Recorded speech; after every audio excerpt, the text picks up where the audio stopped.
Hey, I'm Daniel from the Ethics Centre. Ethics means thinking critically about ourselves and our world to make more informed and responsible choices. The latest Essential report indicates that 41% of Australians don't trust mainstream media to accurately report on federal issues. So we asked Australians what sources they use and trust when they're looking to vote. I do a lot of general reading, try and think critically. The sources of my information would generally be newspaper or the ABC. Social media. Talking to family, friends. I use a variety of websites and long-form journalism. Looking at a range, because if you just look at one source, it's going to be very biased usually or skewed.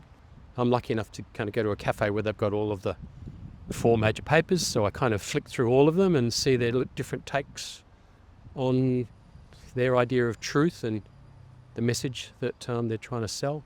Probably sounds bad saying this, but like TikTok and Instagram Reels, I've seen a lot of content, especially now coming up to the election.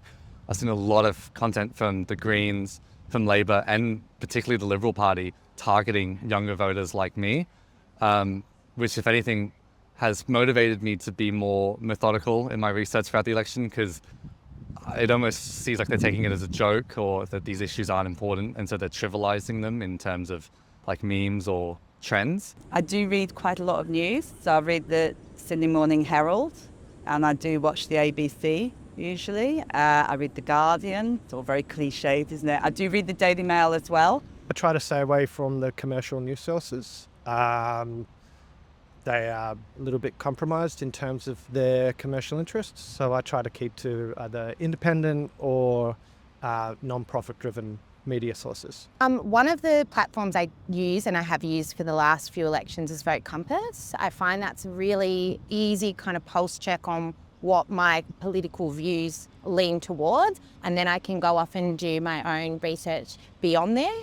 I also like to look locally too, like at who I'm voting within my kind of area, and especially for me, I'm more leaning towards kind of independent parties, so I want to go and do my own research on them, look at their websites, again, if I've made the time to do so. But usually Vote Compass, as long as I've done that, I feel pretty good about myself.